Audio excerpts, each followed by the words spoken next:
Барлығыңызға сәлем. Бізде кезекті тігіс түрі ол роликовый шов деп аталынады. Оны біз қарапайым оверлокпен жасаймыз.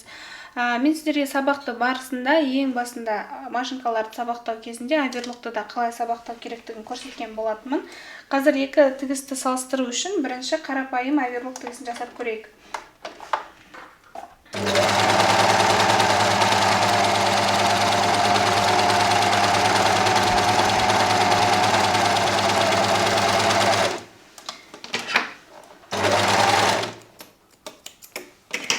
Менде міне қарапайым оверлок тігісі, бұның жалпақтығы бізде 5 мм-ден 7 мм-ге дейін жүреді.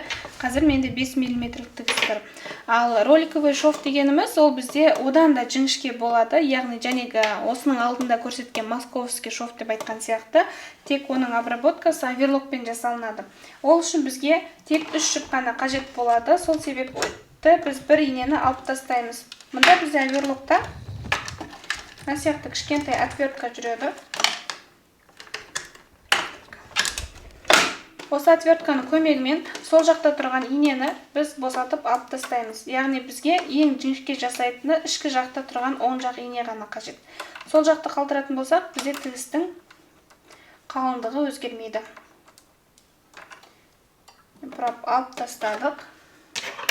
Бұны арғатай инесін жіптен шешіп аламыз.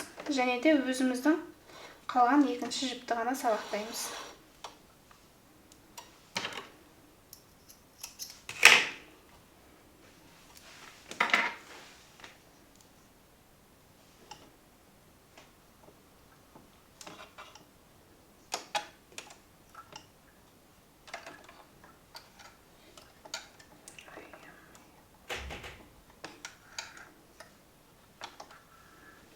Инеміз сабақтап алдық. Бізде оған дейін тоқыма жасаған міне 3 жібіміз тұр.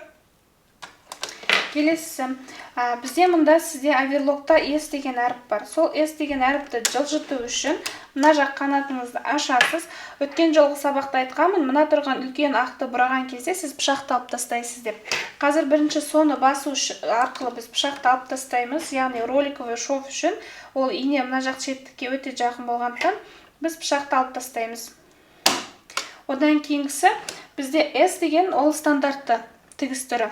R дегеніміз роликовый деген сөз, сондықтан екінші тұрған кішкентай дөңгелекті басу арқылы стандарттан біз роликқа мына тұрған розовый кнопканы жылжытамыз. Яғни бізде роликке ауысады. Роликовый шовқа ауыстырып болғаннан кейін өткен жол айтқам, менде стандартты тігісте 3 және 0,1, яғни матаның кеңдігі мен тігістің түріне байланысты бөлінеді деп. Мына жақта тұрған 3-ті біз R-ға қоямыз, роликовыйға, а мына жақта оның кеңдігін 1,5-ға қоямыз. Настройкасын жасап болғаннан кейін жіптің қалыңдығын тексеру үшін бірінші холостой тігіс жасаймыз.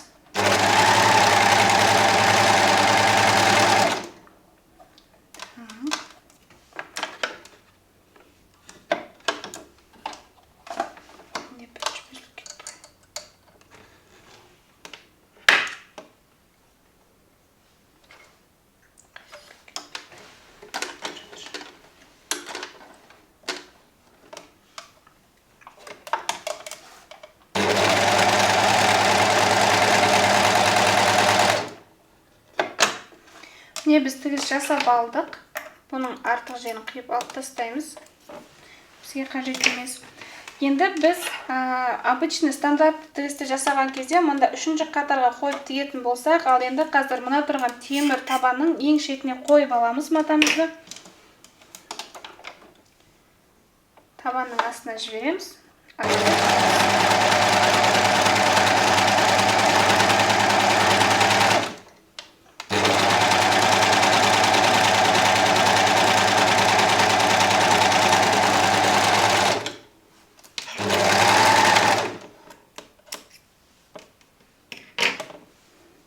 Өздеріңіз қарап отырсаңыздар, міне, мына жақтағы тігіс пен мына жақтағы тігістің айырмашылығын көре аласыздар. Мынандай тігісті біз ролик тігісі деп атаймыз, ал мынандай тігісті обычный оверлоктың тігісі. екеуінің айырмашылығы міне осыда. Егер қаласаңыз, бұлармен де сіз трикотажды маталардың шеттіктерін, яғни жұқа матаның шеттіктерін, етектерін, немесе органза шифондарды да осымен тіксеңіз болады. Бұндай тігістерді көбінде сәндік үшін немесе етектеріне обработка жасау үшін қолданамыз. Роликовый шовқа настройка жасау үшін, егер сіздің оверлогыңыздың түрі өзгеретін болса, яғни басқандай түрді модельдегі оверлог болса, маған жазыңыз, мен сізге настройкасын жасауға көмектесемін.